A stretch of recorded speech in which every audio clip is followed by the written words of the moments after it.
Bonjour à tous, ravi de vous retrouver dans Smart Job, le rendez-vous emploi RH de Bismart. Très heureux d'être avec vous comme chaque jour.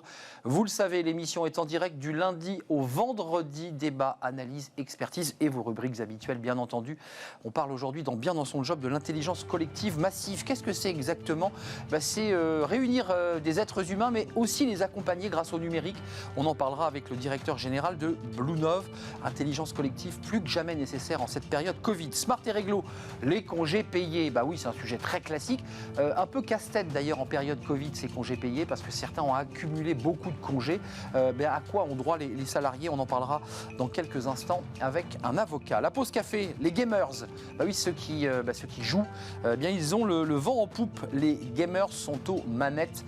Eva Ben Saadi nous expliquera tout dans sa pause café. Le cercle RH avec un grand entretien aujourd'hui, un focus sur les métiers de la banque, et nous partirons à la rencontre de Nicole Etchegoyen-Berry. Elle fut la première femme à la tête d'un directoire, le directoire de la Caisse d'épargne Loire-Centre. On fera le point avec elle.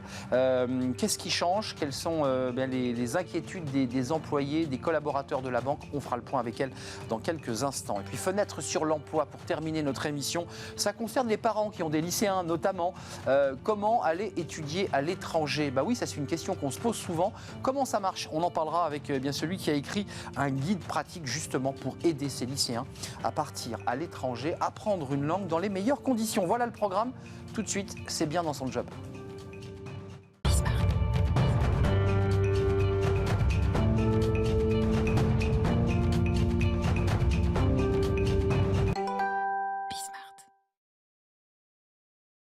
Bien dans son job. On parle aujourd'hui d'intelligence collective massive. Oh là là là là, c'est sérieux. Guillaume Alexandre Collin, merci d'être avec nous. Vous êtes le directeur général de France de Bluenove, parce que l'entreprise a 50 collaborateurs, mais elle essaime aussi à l'étranger. D'abord, ce concept d'intelligence collective massive. On ne connaît pas ce concept. C'est quoi exactement ? Alors, la conviction en fait, que l'on a chez Bluenove, c'est que l'avenir des organisations, et puis même plus largement d'ailleurs de la société, doit se construire en connectant, en mobilisant l'ensemble des parties prenantes, et donc dans une entreprise, les organisations. Donc l'intelligence collective massive, c'est finalement la capacité à mobiliser des communautés très larges de contributeurs, avec des centaines, des milliers, des dizaines de milliers de contributeurs, et ce, pour répondre à une problématique donnée et trouver des solutions opérationnelles, et ce, dans un temps qui est finalement relativement court, de quelques semaines. Vous vous rappelez d'une candidate qui a lancé la démocratie participative, qui était l'idée de donner la parole aux Français pour ensuite faire émerger des idées, des thématiques, des questions. C'est finalement un peu ça, votre philosophie chez Bluenove ? En fait, oui, effectivement, c'est une forme de démocratie participative d'entreprise. Nous, on accompagne la transformation des organisations avec ces démarches-là, au service de la transformation. On pourra revenir sur des exemples. Et aussi, d'ailleurs, vous avez raison de le souligner, nous sommes une civic tech et on accompagne aussi des débats orientés vers des citoyens. Par exemple, récemment, on a participé à l'analyse des contributions libres du Grand Débat National, où on a encore réalisé récemment pour l'Organisation internationale de la francophonie un débat avec la jeunesse francophone. Alors, il faut bien l'expliquer à ceux qui nous regardent, c'est du participatif physique, mais en fait, vous prenez en charge la réflexion de A à Z, du moment où on va concevoir les questions au moment où on va les restituer, on est bien d'accord ? Alors c'est exactement ça, notre métier c'est d'accompagner ces grandes organisations privées ou publiques dans la conception, l'animation, l'analyse, la restitution de ces démarches participatives. Et en fait, l'avantage c'est que les technologies aujourd'hui permettent l'organisation de ces débats à grande échelle. Et quand je dis technologie, c'est à la fois des plateformes, donc on a une plateforme qui s'appelle Assemble et qui permet l'interaction, la discussion entre toutes les parties prenantes mobilisées.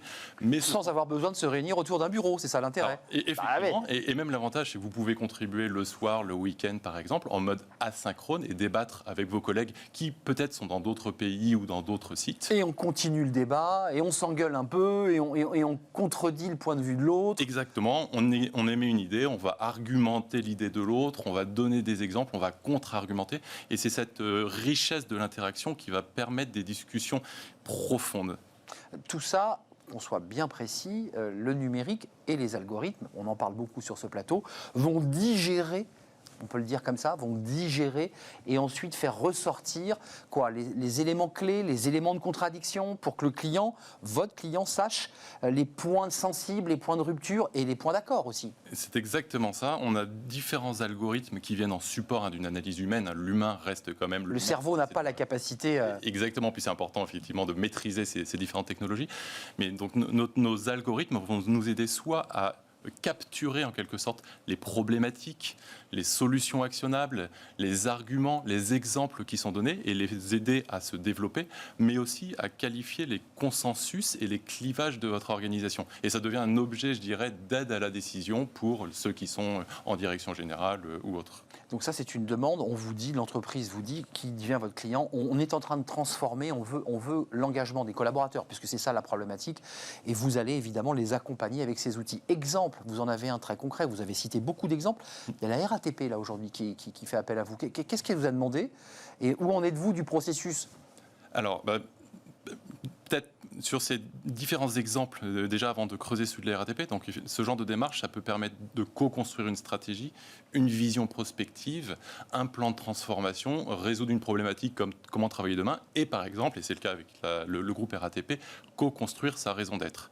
Donc pour vous raconter un petit peu la raison d'être. Exactement. Le pourquoi finalement existe le groupe RATP, et ça fait évidemment écho à la loi Pacte qui incite les grandes entreprises à écrire leur raison d'être. Alors on l'a fait d'ailleurs pour d'autres entreprises, je pense à Schneider, je pense aussi à Decathlon. Beaucoup s'engagent d'ailleurs en ce moment sur cette question de la raison d'être. Beaucoup sont sur le chemin, c'est long. C'est ça. Et justement, donc, le groupe RATP a souhaité définir sa raison d'être en associant très largement tous les collaborateurs pour finalement qualifier ce qui fait l'identité du groupe RATP et derrière les éléments constitutifs d'une raison d'être. Alors justement, c'est une démarche qui s'est étalée d'octobre 2019 à octobre 2020 en 3 temps, très, très concrètement. Un premier temps finalement d'atelier qui a permis de construire la consultation de l'ensemble des collaborateurs. Atelier réel, excusez-moi. Atelier réel, physique. Ces ateliers-là étaient présentiels. Et ensuite, donc, une consultation massive ouverte aux 64 000 collaborateurs. Et ensuite, même des ateliers, là encore présentiels, qui ont été organisés avec des parties prenantes externes de la RATP. Et nous, très concrètement, on est arrivé dans la deuxième phase, donc celle de la consultation massive. Donc, dans la pratique, c'est 7 000 collaborateurs qui ont contribué, près de 138 000 contributions qui ont été émises et effectivement analysées. Et honnêtement, notamment dans ce contexte-là, une expression extrêmement riche. On aime bien aussi la parole ouverte, libre telle qu'elle vient. C'est important. Exactement. Et derrière, parce que c'est la réalité finalement de ce que pensent les collaborateurs. Et derrière, ça a permis de qualifier 11 grandes thématiques. Et sur ces 11 grandes thématiques, 200 enjeux qui forment en fait les éléments constitutifs de la raison d'être. Disons que la raison d'être, il ne faut pas la résumer seulement au libellé final. C'est l'ensemble des engagements déjà qu'a pris la RATP et la manière finalement d'incarner cette raison d'être. Et tout ça a été co-construit finalement par les collaborateurs. Et donc, ils commencent déjà à bâtir un socle pour s'appuyer, pour construire la raison d'être. C'est de ça dont il est question. Et exactement. C'est le socle de base. Nous, on a restitué une analyse au groupe RATP et qui a permis d'identifier finalement aux yeux des collaborateurs qu'est-ce qui est important dans l'identité du groupe pour l'avenir du groupe et comment l'incarner concrètement et le traduire dans des engagements. Ça veut dire que là, la direction a récupéré ces éléments constitutifs. Elle va trier, elle va sélectionner. Là aussi, vous avez un travail d'accompagnement parce qu'il y a des choses qui sont utiles, des choses qui sont essentielles. J'allais dire, sur l'enjeu politique, vous n'intervenez pas. Alors, en l'occurrence, la mission est déjà terminée et la RATP a déjà terminé et officialisé. C'était le 23 mars en l'occurrence. Elle a révélé sa raison d'être. D'ailleurs, c'est s'engager chaque jour pour une meilleure qualité de ville. Donc on voit un peu ce résumé, je dirais, jeu de mots. Exactement, tout à fait, et bien choisi. Donc ce résumé de la raison d'être, mais effectivement derrière, elle l'a construit à partir du résultat de cette analyse massive. Vous devenez incontournable. La manière dont vous décrivez votre action donne le sentiment finalement que l'esprit humain ne peut pas gérer dans des très grands groupes la pensée de tous les collaborateurs. Et à travers vos outils, si j'entends bien, on atteint quoi? Une forme de vérité, de réalité? On est au plus près de la réalité? Alors, il y a 2 avantages, je dirais, à ce genre de démarche. Le premier, c'est que finalement, les organisations, elles sont encore aujourd'hui très hiérarchiques, très horizontales. Là, vous allez pouvoir aller chercher vraiment l'expression massive de tous. Et chercher l'expression de tous, ça va permettre, d'une part, d'analyser plus d'options stratégiques et plus profondément, plus finement, d'une part. Et d'autre part, l'autre avantage de ces démarches-là, c'est que vous allez engager. En fait, quand vous êtes associé à la construction de l'avenir, vous allez davantage y adhérer Évidemment. et derrière avoir envie de mettre en œuvre cet avenir auquel vous avez participé. Avant de nous quitter, c'est quoi l'avenir de BlueNov? Parce que vous êtes un ingénieur, je précise. Vous pensez à quoi là? C'est quoi les choses qui vont se passer dans les 5 ans? Vous êtes déjà en train de réfléchir à de nouvelles applications, à des améliorations, à de nouveaux outils. C'est quoi l'avenir dans 5 ans de cet outil? Alors, ils sont multiples, donc effectivement, on continue à développer notre plateforme Assemble avec des nouveaux algorithmes et des nouvelles fonctionnalités. Donc là, on a fait différents recrutements ces derniers jours et dont certains qui viennent d'arriver cette semaine. Développeurs, ingénieurs. Exactement. La tech. Tout à fait. Donc ça, c'est sur l'aspect tech, mais aussi beaucoup de consultants pour développer des nouveaux cas d'usage, peut-être demain sur l'excellence client, l'excellence opérationnelle, et avec des nouveaux clients, et en France et à l'international. Nouveaux cas d'usage. Vous allez chercher évidemment tous les endroits où vous pouvez vous implémenter, évidemment. En fait, sitôt que nos clients ont l'audace et la conviction qu'en allant chercher massivement la parole de leurs collaborateurs et que ça a du sens, là on peut trouver du sens et construire avec eux des nouvelles démarches. Merci beaucoup Guillaume Alexandre Collin. Je rappelle que vous êtes le directeur général France de BlueNov, en plein boom, avec un travail tous azimuts, que ce soit dans les entreprises privées, mais aussi dans le secteur public, qui évidemment a aussi besoin de savoir ce que pensent leurs collaborateurs dans les organisations. Et les citoyens. Et les citoyens, évidemment, puisqu'il y avait le grand débat que vous évoquiez tout à l'heure. Merci d'être venu sur notre plateau. Un très grand merci à vous, Arnaud. C'est un vrai plaisir de vous accueillir. J'ai tout compris, moi qui ne suis pas un ingénieur des algorithmes. La suite, c'est du droit. Le droit, c'est intéressant quand on est directeur général. Oui, les congés payés, ça c'est très concret. Les salariés disent j'ai beaucoup de vacances. Encore plus, évidemment, en période Covid, parce que les choses ont été un peu bousculées. On en parle tout de suite avec un avocat. C'est Smart et Réglo.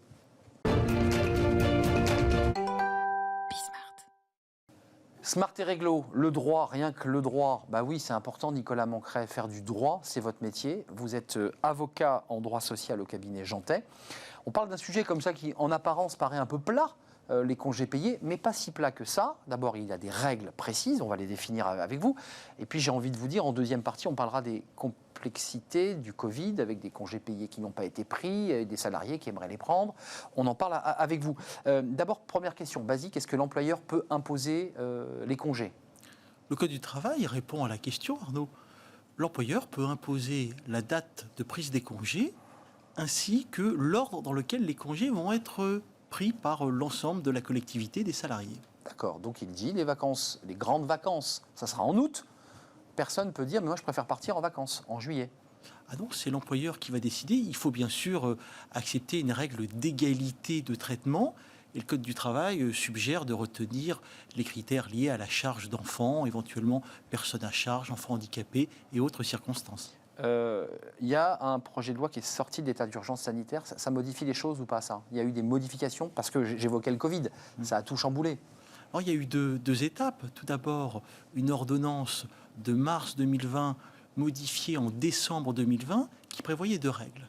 S'agissant des fameux RTT, l'employeur pouvait mobiliser une partie de ces RTT pour imposer aux salariés de les prendre par anticipation. Pour les congés payés...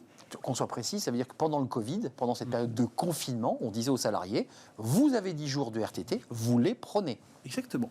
Obligatoire, hein? Obligatoire.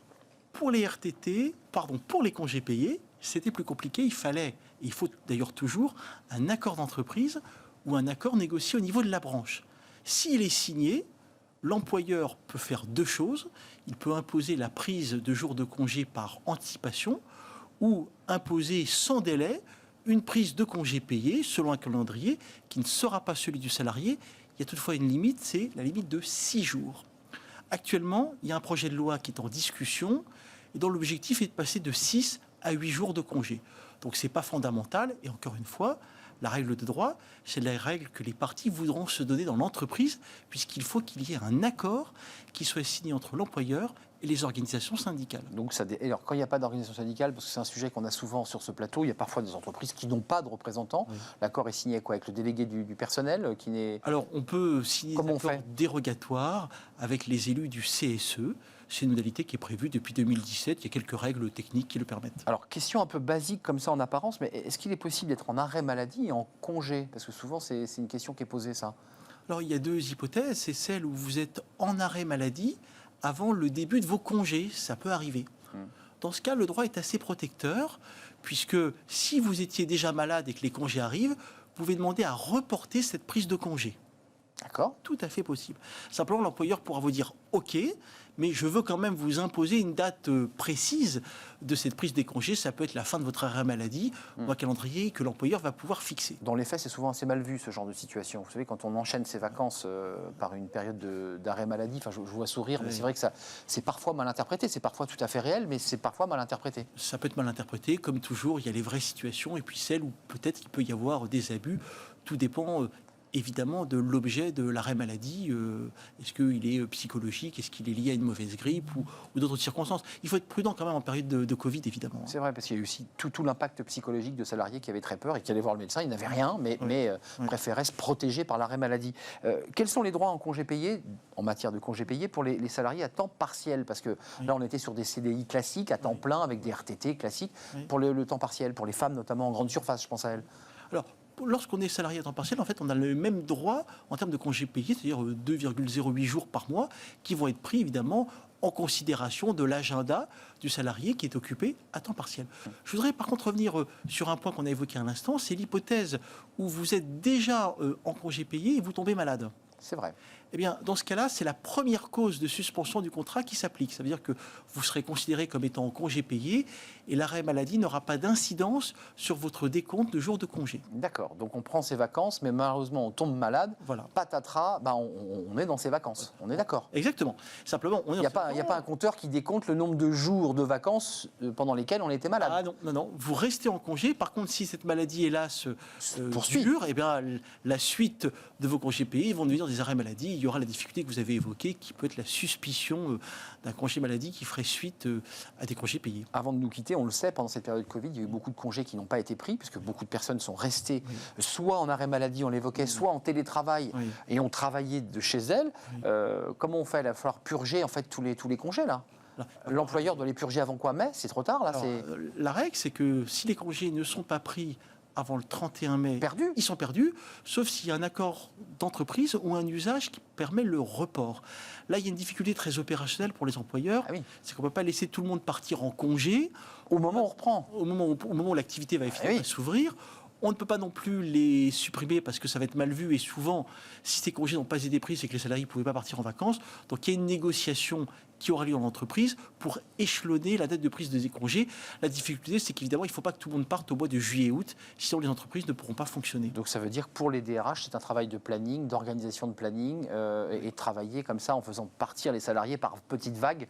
Mais c'est vrai que quand il y a une reprise, l'entreprise, elle a envie de ses collaborateurs attenants, comme on dit, attenants ou en télétravail, puisqu'il y a quand même de plus en plus de salariés en télétravail. Nicolas Mancret, juste un dernier mot, c'est une question que je pose souvent aux avocats. Sur des sujets comme ça qui sont de notre vie quotidienne, qu'est-ce que le droit devrait améliorer? Ou est-ce que tout va bien? Le droit sur le sujet des congés payés est assez stable et régulier. C'est un sujet qui est stable, hein? C'est tout à fait stable, voilà.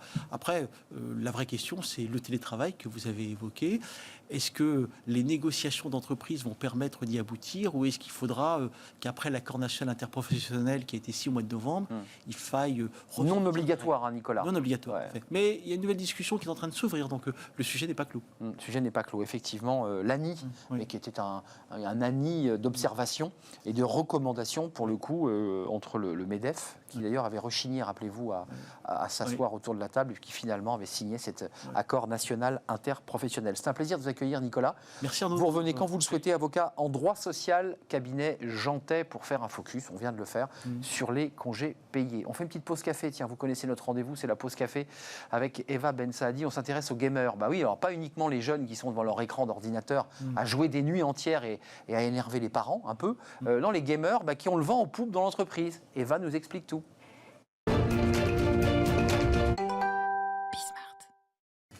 Eva Ben Saadi, qui a le sourire. C'est un plaisir de vous accueillir. Un plaisir également. On parle des gamers, peut-être c'est pour ça que vous avez le sourire?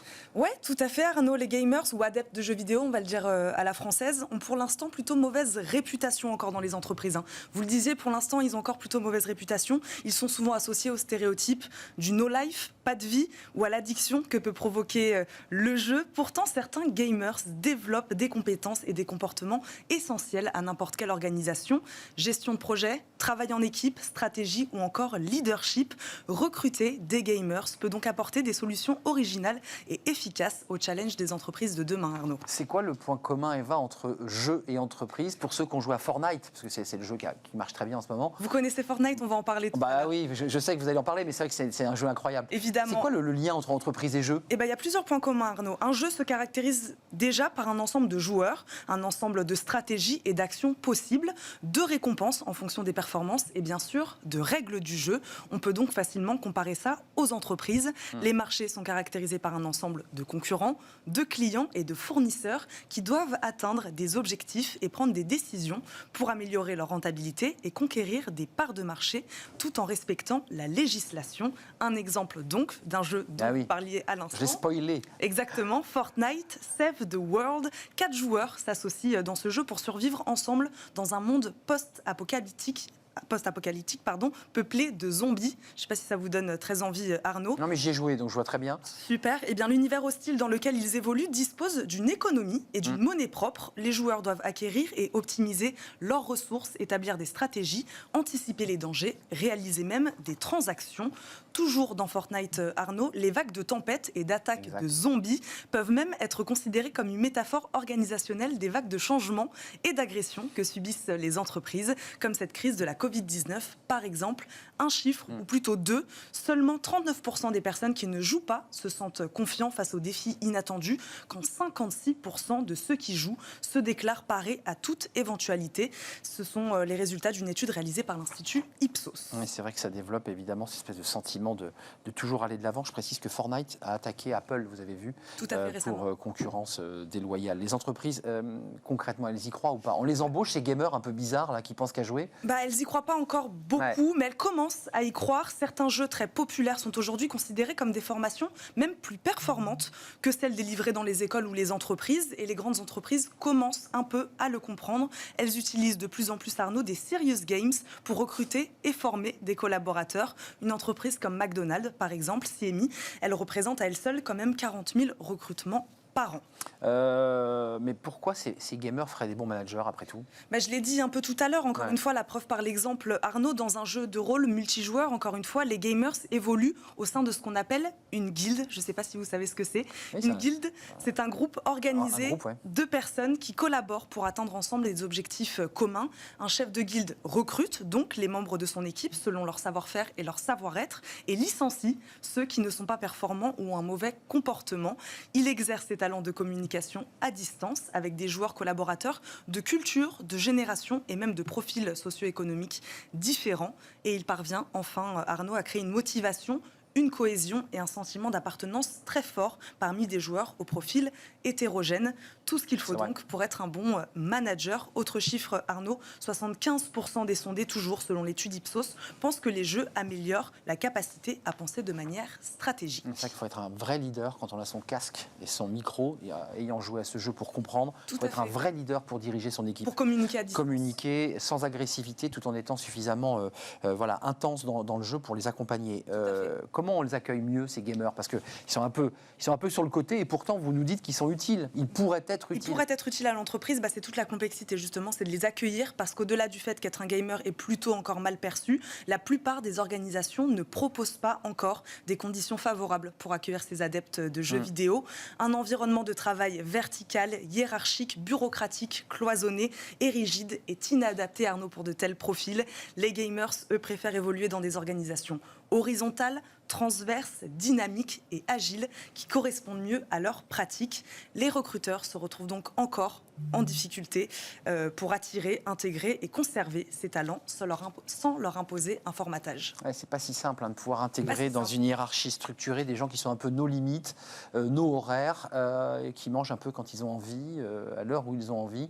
Exactement, mais ça commence en plus avec le télétravail. Exactement. En tout cas, ils ont des qualités, ces joueurs. Ils ont des qualités incroyables de vivacité, d'organisation. Ils ont un cerveau très rapide. Merci Eva. Merci Arnaud. C'était un plaisir de vous accueillir sur le plateau pour cette pause café. On va revenir à la banque. Ça sera le thème de notre cercle RH, un grand entretien avec Nicole Etchegoyenberry. Elle est la présidente du directoire. Elle fut la première femme à diriger un directoire, le président des caisses d'épargne Loire-Centre. Aujourd'hui, elle va nous parler à la fois de son aventure personnelle, mais aussi des métiers de la banque en pleine transformation. Crise Covid, numérisation, c'est un métier qui change et on en parle avec elle dans quelques instants. Restez avec nous après cette courte pause. Eh bien, ce sera le cercle RH.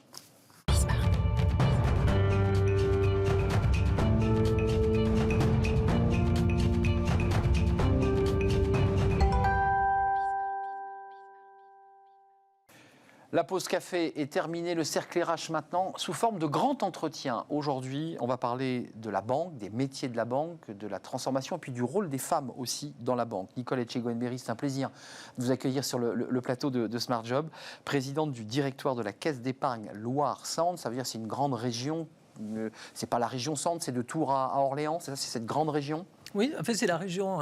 D'abord, bonjour Arnaud. Bonjour.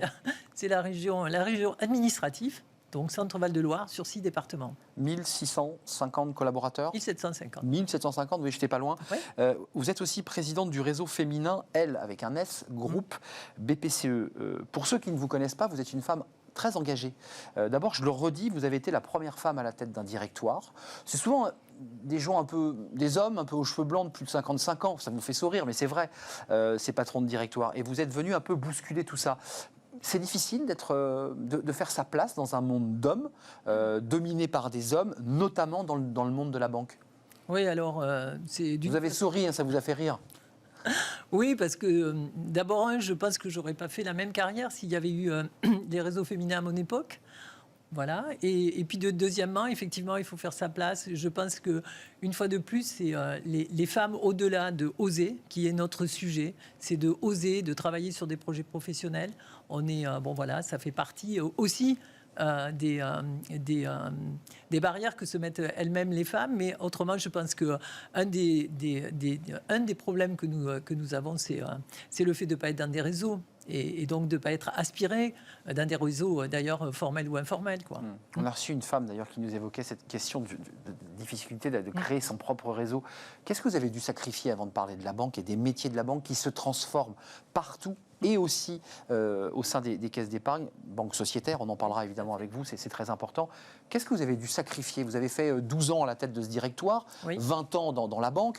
Enfin, c'est une partie de votre vie, une grande partie. Qu'est-ce que vous avez sacrifié pour réussir ça? Alors sacrifier, forcément c'est un engagement, hein, c'est une passion parce je l'aurais pas fait quand j'ai découvert, voilà que j'avais la possibilité certainement que d'être présidente ou directrice générale d'une banque régionale. En fait, c'est une telle ouverture parce qu'on est un acteur économique, financier, politique au bon sens du terme. On est dans l'engagement sociétal, dans le culturel, dans le sportif. En fait, on a la société à 360. C'est vrai. Et à ce titre-là, voilà, j'ai boosté et j'ai dit, tant qu'on me dit pas que je suis entêté, je vais m'obstiner. Et vous le savez, la persévérance, c'est la noblesse de l'obstination. C'est vrai. Et ce que j'ai sacrifié, forcément, avec mon accent, je suis un peu démasquée facilement. Et donc, je suis, si mon nom est basque, je suis toulousaine. Ouais. Et forcément, c'est des équilibres de vie aussi avec ma vie privée. Mais c'est un équilibre à trouver. Mais vous avez vu, vous avez cité votre accent, ça s'appelle la glottophobie. Vous avez vu, c'était difficile d'avoir un accent et de s'imposer dans un pays où l'accent est pointu. Écoutez, non, parce que j'ai toujours... on m'a toujours dit que cet accent chantant, et ça rappelle les cigales, etc. Je ne suis pas du sud-est, je suis du sud-ouest. Mais bon, voilà. Et puis, sincèrement, je pense que ça fait partie de ma personnalité. Il n'y a surtout rien à enlever. C'est ça, vous êtes une femme entière. Cette crise Covid, vous l'avez traversée en tant que présidente de directoire, avec ses 1750 collaborateurs. Vous l'avez vécu comment? Parce que vous le disiez, vous avez une vue panoramique. On parlera évidemment des PGE, parce que les banques ont aidé les entreprises. Ça se vit comment d'abord en interne? Parce que les banques étaient, avant cette crise Covid, déjà dans une transformation, déjà gagnées par le doute, avec des taux d'intérêt très bas qui faisaient peu gagner d'argent aux banques. Comment ça s'est vécu, cette crise Covid? Alors la crise Covid, elle a plusieurs épisodes. Je vais me concentrer peut-être sur le départ de la crise Covid. Mars 2020. Mars 2020. C'était là où c'était quand même le plus compliqué. On avait été, même si on ne parlait pas des banques, on était un acteur, on participait. Première ligne. On était une activité essentielle à la vie du pays. C'est vrai. Donc on avait bien sûr un engagement auprès de l'ensemble de nos clients. Je rappelle, on est une banque coopérative, on est une banque de retail, on est sur tous les marchés, mais on est très engagé auprès de nos particuliers. Et Dieu sait que déjà dans les particuliers, on a des personnes âgées, de la clientèle fragile, énormément, des personnes sous tutelle, sous curatelle, etc. Et donc l'idée, il fallait Qui avaient besoin de venir, ouais. et qui avait voilà. sûr. Donc notre première idée, c'était d'avoir les agences ouvertes. Je rappelle qu'à l'époque, on était dans l'inconnu la plus totale. Tout s'est fait Et à ce titre-là, sans masque, etc. Pas de possibilité d'acheter du gel hydroalcoolique, Il y avait rien à pas de l'époque. masque, etc. On en avait au passage, je le dis parce que on est banque coopérative, on ne l'est pas pour rien non plus. On avait 35 000 masques. On les a distribués au CHU d'Orléans et de Tours au moment où ils en manquaient le plus. Parce qu'on s'est dit 35 000, ça ne va pas faire beaucoup pour nos 1750 collaborateurs. Et en fait, on les a offerts à ce moment-là. Donc compliqué. Et d'ailleurs, je tiens à dire et à remercier tous nos collaborateurs, et en particulier, bien sûr, ceux qui étaient dans le réseau. Parce qu'au niveau des sites administratifs, en fait, c'était différent. J'ai une formation d'informaticienne. Et à ce titre-là, on a rénové nos locaux, en particulier à la Montespan, donc sur le site d'Orléans. Et ça nous a permis, avec cette rénovation, d'équiper tous nos collaborateurs Leur portable. en portable avec la sophronie, donc avec le téléphone. Et donc, ils sont partis en une semaine, autant ceux d'Orléans que de Tours. Et donc, ils ont pu télétravailler dans de très bonnes conditions. Justement, c'est intéressant d'avoir aussi le regard que vous avez sur presque 30 ans de banque. Quand on parle à des banquiers, des banquières, ils nous disent « mais c'est incroyable, les métiers que j'ai connus il y a 30 ans, ça ne ressemble plus à ceux que je vis aujourd'hui ». Tout a été bousculé, notamment par la transformation numérique. Le télétravail, comment vous vous situez à la BPCE et évidemment aux caisses d'épargne Loire Centre? Est-ce que vous dites, parce que les banques ont été épinglées, il faut le dire, l'Association nationale des DRH a dit, mais les banques ne jouent pas le jeu, les assurances ne jouent pas le jeu. Vrai ou pas vrai, en tout cas, c'est ce qui était remonté de ces études à NDRH. Vous souscrivez, vous, au télétravail, vous dites, pour nous, le télétravail, c'est utile, c'est nécessaire, et on va accélérer? Je pense que le télétravail s'est révélé au travers de la crise, donc on ne fera pas machine arrière. Je voudrais juste dire que pour le groupe BPCE, je vais parler pour le groupe BPCE. Allez-y. Je pense que c'est un mauvais procès, une fois de plus, un mauvais procès, puisque sur nos sites administratifs, on a fait le maximum pour que les gens partent en télétravail. Le sujet, après, il est dans les agences. C'est ça. Moi, dans les agences, je suis désolé. J'ai eu aussi à répondre d'eux. Et notre fer de lance, il est que les agences, elles doivent être ouvertes. Alors après, l'idée, bien sûr qu'il y a des gens dans les agences qui peuvent télétravailler. Vous me parliez des PGE, mais pour être auprès des entreprises, auprès des professionnels, comment imaginer qu'on ne soit pas là, au plus près, avec des agences qui soient ouvertes pour servir tous nos clients et sur tous les marchés. La crise Covid, c'est aussi une crise économique qu'on nous annonce, qui d'ailleurs parfois est contredite par des experts qui disent mais c'est peut-être pas aussi grave que cela, parce qu'en septembre, on va avoir une reprise économique qui est incroyable.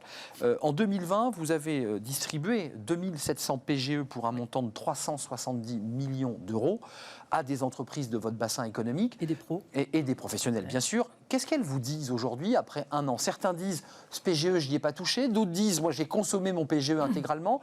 Et est-ce que, dernière question, vous avez une inquiétude, c'est un débat qui est posé aux banquiers, sur le fait que certains ne puissent pas vous les rembourser? Alors, en fait, vous venez d'énoncer en fait tous les options. Tous les cas de figure. Ça dépend des secteurs d'activité. Une fois de plus, vous le savez, la région Centre-Val de Loire, c'est une région très, très, très touristique. Et à ce titre-là, ce qu'on appelle le secteur d'activité THR, donc tourisme, hôtellerie, restauration, souffre énormément. Donc, en fait, quand on a octroyé des prêts, les PGE, ils ont pu être consommés. On a pu nous redemander des PGE. Ça dépend, une fois de plus, des secteurs d'activité. Et puis, inévitablement, il y a des entreprises, des professionnels qui vont pas se relever. Pour autant, après, quand ils auront... Donc, qui ne pourront pas rembourser. Qui ne pourront pas rembourser. Après, l'idée qu'il y a, toutes les mesures quand même gouvernementales, je ne sais pas si tout le monde réalise toujours ce qui est en train de se passer, parce qu'on n'a aucun signal faible même d'eux, parce que c'est tellement, ça injecte tellement. C'est vrai que le jour où ça va s'arrêter, il faut que effectivement la croissance soit là, parce que c'est en fait cette combinatoire-là qu'il faut évidemment qu'il faut que la croissance reparte. Il faut que la croissance reparte, parce que voilà. Mais les PGE sont un accompagnement inévitablement pour faire en sorte que de toute manière nos entreprises, nos professionnels passent la crise. Je pensais à Boval, parce que je sais que c'est une entreprise que vous avez accompagnée et soutenue. Et que vous soutenez. Boval est une entreprise internationalement connue, avec ce panda qui avait été, vous vous souvenez, baptisé par la femme du président de la République. C'est un moment important dans la vie de votre banque, parce que vous êtes à leur côté. J'imagine qu'ils sont en très grande difficulté là aujourd'hui. Alors ils sont en difficulté. Alors forcément, ils ont aussi de toute manière souscrit. Après, on est dans le... On est de côté quand même secret bancaire. Mais pour autant, on peut se dire que vous prenez cet exemple-là parce qu'il est vraiment symptomatique de connu la crise du monde entier. et connu d'eux, et qui est un aspirateur formidable de toute manière pour le développement du tourisme aussi dans notre région. Il faut savoir qu'ils ont forcément été aidés par les aides d'eux. C'est ce qui les fait tenir. Il faut imaginer qu'ils ont 4500 animaux et que les animaux... ils mangent tous les jours. Ils mangent tous les jours. D'ailleurs, on a eu une superbe nouvelle, puisque il réouvre, donc en même temps. Excellent. Le 25 mai, et donc tous les hôtels et le parc réouvrent. Je pense que Rodolphe Delors, la famille vont être contents avec ses salariés que de repartir. C'est une excellente nouvelle que Boval puisse réaccueillir des familles pour se loger ou se balader dans ce parc qui est magnifique. Parlons de vos collaborateurs, les collaborateurs de la banque. Il y a une étude assez intéressante et un peu inquiétante d'ailleurs sur les risques psychosociaux qui est sortie par le SNB, l'un des syndicats de la banque, le syndicat national de la banque. Et vous allez le voir dans cette étude, c'est un peu inquiétant parce que les salariés sont un peu en perte de repère. Je ne sais pas comment ça se passe chez vous au sein du directoire CELC. Regardez sur leur avenir, sur l'idée qu'ils ne vont pas continuer ce métier. Regardez l'étude, on va la découvrir. Combien d'employés pensent devoir changer de métier? Alors en 2011, c'est une étude qui s'est étalée sur 3 études. En 2011, il était 72%. Et là, en 2017, qui sont les derniers...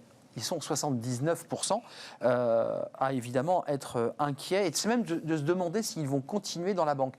J'ai envie de le dire abruptement, avant, quand on entrait dans la banque, on faisait sa carrière, vous le savez très bien, on faisait sa carrière dans la banque, stabilité, bon salaire, il y a de l'incertitude. Comment vous l'expliquez ?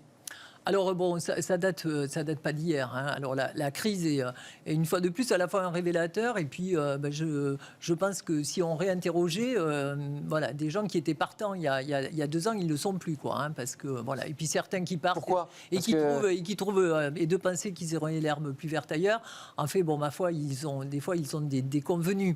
Mais pour autant, c'est vrai que c'est vous le voyez aussi depuis des années, puis d'ailleurs depuis 2008, depuis la crise financière.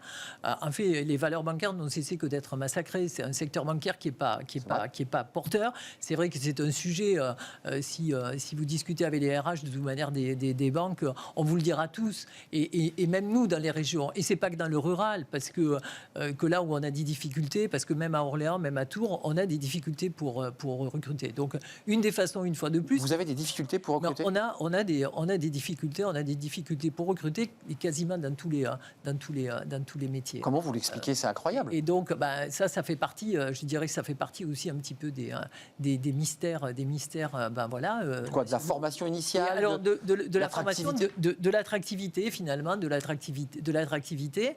Et puis, alors nous, on est peut-être, on pâtit peut-être aussi de la région parisienne, mais quand même, on a une vie en région centrale de Loire. Et c'était pas innocent que ce soit aussi la vallée des Rois à l'époque. Donc donc ça n'a pas, Donc oui, pas changé. oui allez-y, venez, c'est bien. Hein. venez, c'est bien et c'est très bien. Pour autant, on est tous à pâtir d'eux. Il y a des métiers qui sont plus valorisés aussi que d'autres dans la banque. Hein. Les métiers du retail, sont des métiers qui sont aujourd'hui et depuis des années. Pour autant, c'est une fois de plus, dans la crise, il faut y voir des opportunités, et en particulier, vous le disiez, dans la transformation numérique. Ah oui. Aujourd'hui, elle a transformé la banque. Aujourd'hui, la banque, elle est transformée. Nous, on a décidé au niveau du groupe BPCE d'avoir. C'est une question, qui nous a taraudé les dirigeants pendant de longs mois pour savoir si on allait créer une banque digitale. Et après, on a dit non. Comme l'ont fait plein d'autres, la BNP. Sans trouver de modèle économique au passage, quand même. C'est exact, il faut le rappeler. Ça ne marche pas très bien. Ça ne marche pas très bien. Et donc, nous, on a décidé d'avoir le digital, comme on dit, digital inside, c'est-à-dire dans toutes nos entreprises, à la fois pour nos clients et pour nos collaborateurs. Et on l'a partout, on fait, que ce soit dans les process, les procédures, etc. Et pour nos clients. Jusqu'à avoir des applis mobiles. Et l'appli mobile, d'ailleurs, Banxo, pour les caisses d'épargne, est une des applis qui est le mieux notée dans l'Apple Store. Donc, en fait, si vous voulez, de fait, ça vient modifier aussi le recrutement et donc les métiers, comme vous le disiez. Alors, une question qui est liée à cette étude sur les risques psychosociaux, la question qui était posée aux salariés, c'est craignez-vous de perdre votre emploi? Alors, j'ai vu que dans vos recrutements, vous aviez fait 163 recrutements global, avec des hommes et des femmes. On va revenir sur l'égalité homme-femme, qui est un critère aujourd'hui légal et obligatoire, mais je sais que c'est un sujet qui vous tient à cœur.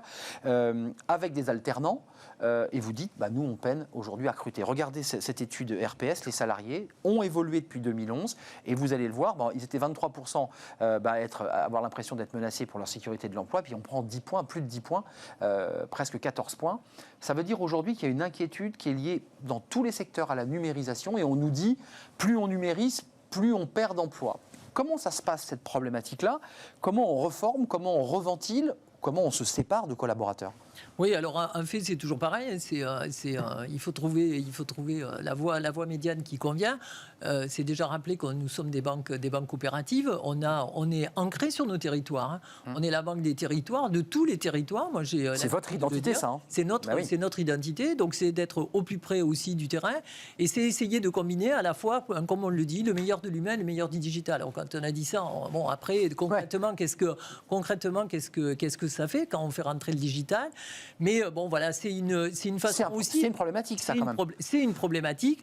On essaie de faire en sorte et de se dire que, et pour la Caisse d'épargne Centre, de toute manière, on partira, et en particulier des zones rurales, on partira en dernier. C'est la prime au dernier sortant. On veut absolument, et j'espère que je serai entendu, je ne cesse de le dire, et qu'on aura une politique d'aménagement au niveau du territoire qui nous permettra à un moment donné de se dire que ceux qui sont restés au dernier moment, c'est la prime, c'est la prime 2. Alors on n'est pas les seuls mutualistes, mais nous on a réellement cette ambition. Et donc en fait, c'est à la fois combiner ce que l'on peut faire en proximité avec nos agences, mais aussi combiner avec nos nouvelles technologies, de voir comment on peut s'adresser à nos clients par le biais de toute manière des nouvelles technologies, en particulier, vous l'avez vu, pondre et poindre donc dernièrement, là, depuis un an, au nouveau, avec les nouvelles solutions en matière de réunion, etc., et qui peuvent se passer à distance avec nos clients. Oui, les fameuses visios Exactement. que vous dont avez on est un peu lassé maintenant, et dont on se dit,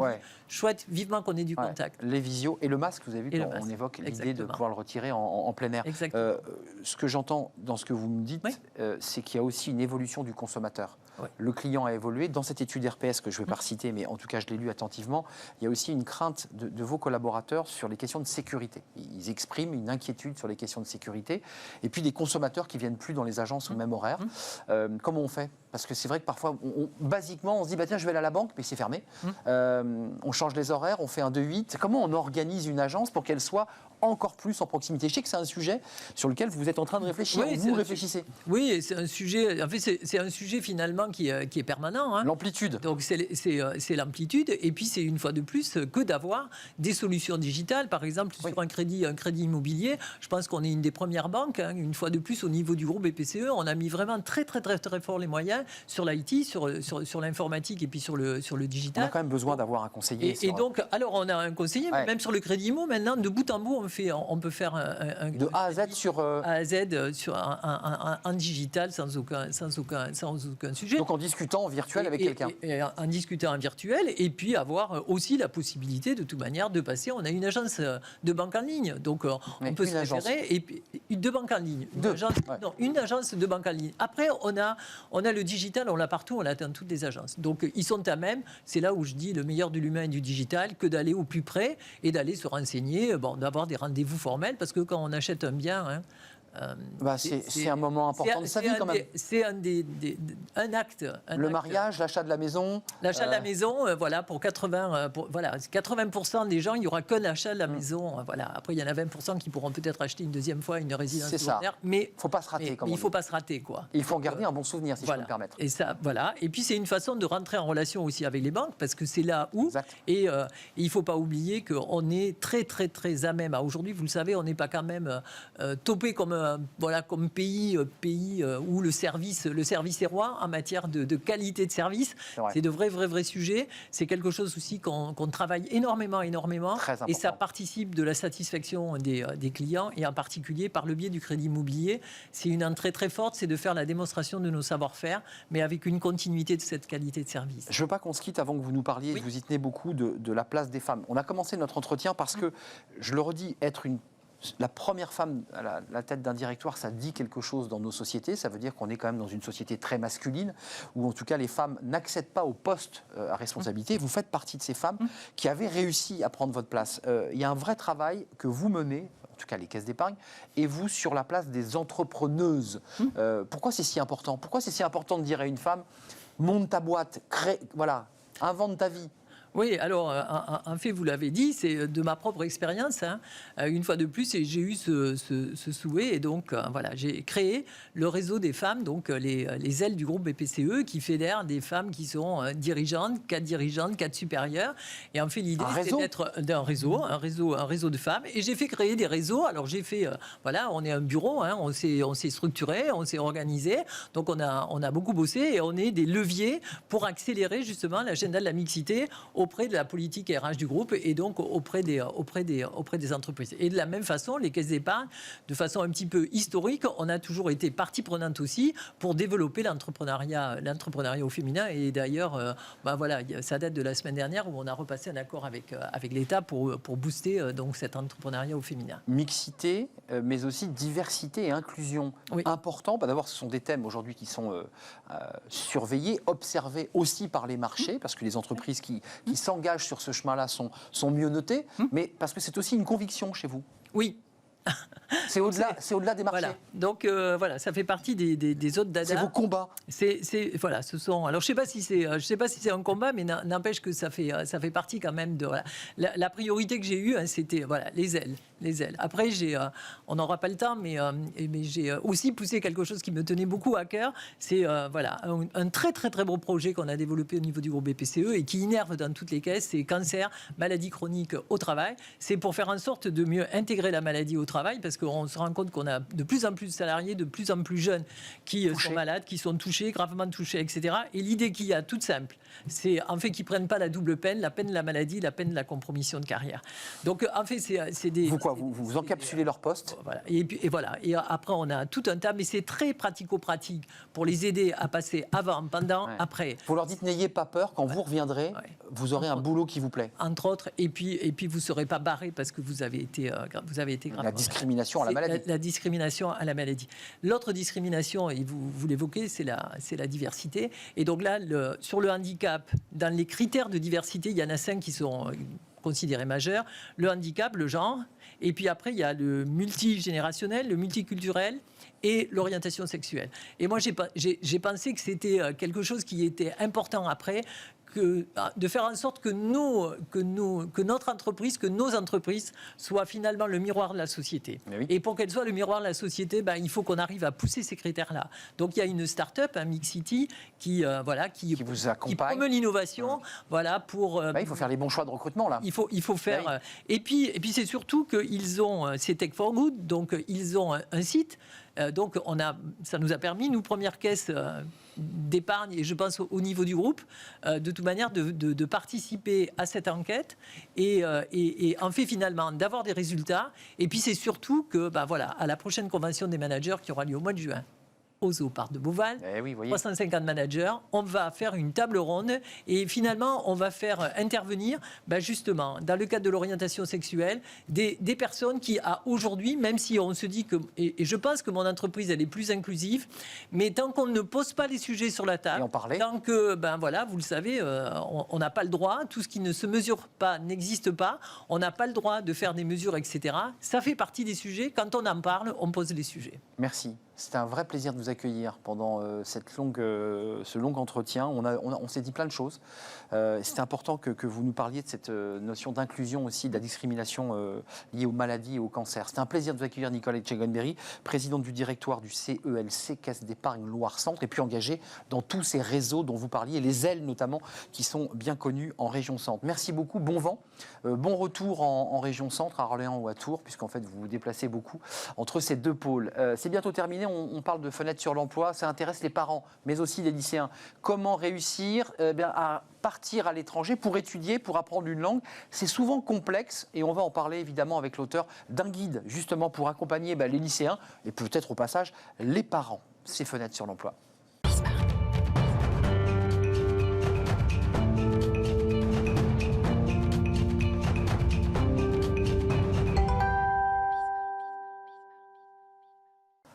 Fenêtre sur l'emploi. Vous êtes un lycéen, vous avez envie d'un petit peu la tentation de Venise, vous savez, l'envie de partir, l'envie de se dire je vais quitter la France, je vais aller apprendre une autre langue, je vais m'orienter à l'étranger après le bac. C'est pas toujours simple, c'est plutôt un casse-tête. On en parle avec Adam Girsaud. Bonjour Adam. Bonjour. Vous êtes CEO et cofondateur de Dream School. Your Dream School, exactement. Your Dream School, ton école de rêve. Exactement. Ce qui implique que l'école réelle n'est pas terrible. Pas du tout. Non, l'objectif, c'est justement d'ouvrir ces perspectives aux lycéens et aussi aux diplômés d'un premier cycle en France. Donc on peut tout à fait partir à l'étranger, soit après le bac, soit un peu plus tard au cours de ses études. Pourquoi c'est... D'abord, d'un mot et une parenthèse, on a vu évidemment le Brexit, et beaucoup de parents se sont dit, mais où est-ce que je vais pouvoir emmener mon fils pour qu'il apprenne convenablement l'anglais? Bien sûr. Brexit, Erasmus, terminé. C'est vraiment terminé, on ne peut plus aller en Angleterre avec Erasmus, on est d'accord? Alors, on peut toujours aller en Angleterre. Mais pas avec la formule Erasmus. Et effectivement, il y a des conventions qui sont en train de se mettre en place pour que les étudiants puissent quand même partir en Angleterre. Mais effectivement, c'est sûr que ça a un vrai impact sur les frais de scolarité notamment, puisqu'effectivement, ça coûte maintenant beaucoup plus cher pour un étudiant français ou européen de partir en Angleterre et au Royaume-Uni de manière générale, puisqu'effectivement, aujourd'hui, on est considéré en tant que Français comme un international.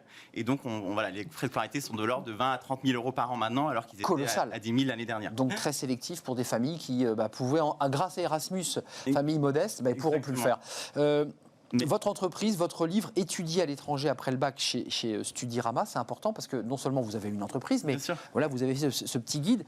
Quelles sont les grandes difficultés que rencontrent les élèves, les étudiants et parfois des gens plus âgés? Alors, il y en a de plusieurs types, effectivement. Il y a des difficultés, effectivement, d'un point de vue déjà de connaissances, puisque la majorité des lycéens, à moins dans un certain lycée où on est exposé aux études à l'étranger, on a l'impression qu'effectivement, c'est un parcours du combattant pour partir étudier à l'étranger. Donc, c'est pour ça aussi, grâce au livre, qu'on veut un peu démocratiser les études à l'étranger et permettre à des étudiants qui auraient l'envie, mais qui n'auraient pas forcément les capacités ou les connaissances, les clés pour y arriver, de pouvoir le faire.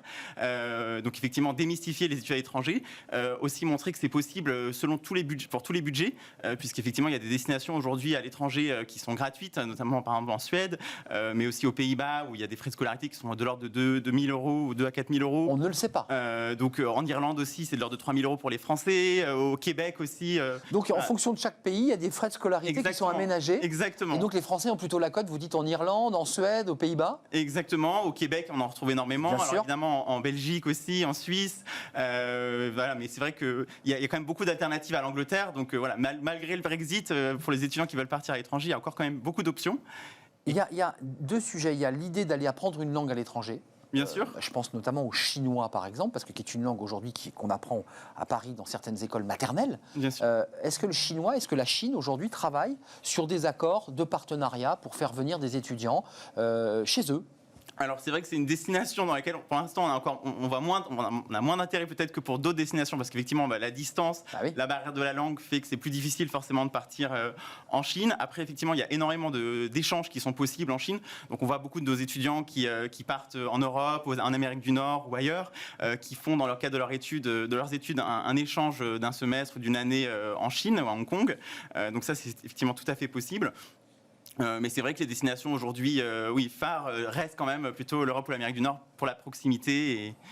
Your Dream School, qu'est-ce que vous leur proposez à vos clients? Parce que pour le coup, on vient vous voir, toc toc toc, je suis perdu, aidez-moi. Alors effectivement, nous on propose un accompagnement complet pour les étudiants et leurs parents, justement pour les guider à travers toutes les étapes des études, pour partir dans un projet de partir étudier à l'étranger. Donc à la fois, on va les orienter vers les universités qui sont les plus adaptées par rapport à leur profil, forcément par rapport à leur cursus, bien sûr. Au cursus. Résultats, bien entendu. Voilà, bien sûr. Je vais aller à Stanford, mais j'ai 10 de moyenne. Exactement. Ça va pas être possible. Exactement. Donc effectivement, aussi leur expliquer que voilà les possibilités par rapport à leur profil, à l'environnement qu'ils recherchent aussi, par rapport effectivement à la distance, s'ils veulent plutôt être sur un campus ou en ville, voilà, tous ces facteurs-là qu'on va prendre en compte dans les recommandations. Donc c'est la globalité du voyage en fait que vous prenez Exactement. en main. Et puis après c'est toute la partie vraiment admission qui est vraiment déterminante évidemment, puisque la majorité beaucoup d'universités à l'étranger sont très sélectives et surtout celles pour lesquelles on accompagne. Donc forcément, il faut être bien accompagné pour bien comprendre les clés aussi et les choses à mettre en avant dans le dossier. Le bon endroit où on envoie le dossier, la bonne personne, j'allais dire presque la bonne personne à qui il faut l'envoyer. Exactement. Et les bons mots. Exactement, voilà, la bonne manière de formuler les idées, Très dans la important. motivation, dans le CV, préparer les entretiens aussi, puisque dans certains cas, il peut y avoir des entretiens, effectivement, et puis aussi les préparer à tous les tests de langue, puisque forcément, qui dit étranger dit cours en anglais ou dans une langue étrangère, et donc on propose effectivement des préparations à tous les tests, l'IELTS, le TOEFL, etc. Bien sûr, partir c'est un coaching complet. Pour prendre en main un lycéen, mais pas seulement d'ailleurs, mais aussi un étudiant qui peut être un étudiant de master qui veut faire un complément d'études.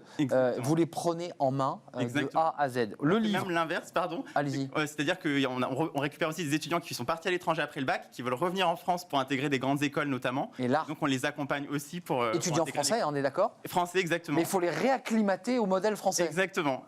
Ça marche dans les deux sens. Tout à fait. Merci, c'est vraiment d'utilité publique cette action beaucoup. Et ce livre, parce qu'il y a beaucoup de parents qui sont perdus. Je vais où? Je frappe où? Je vais au consulat? Je vais à l'ambassade? On ne sait pas. Merci à Dan Girso avec Laurence Myers, votre associé et votre entreprise. Your Dream School, bah oui, évidemment. Vous parlez un petit peu anglais pour faire tout ça.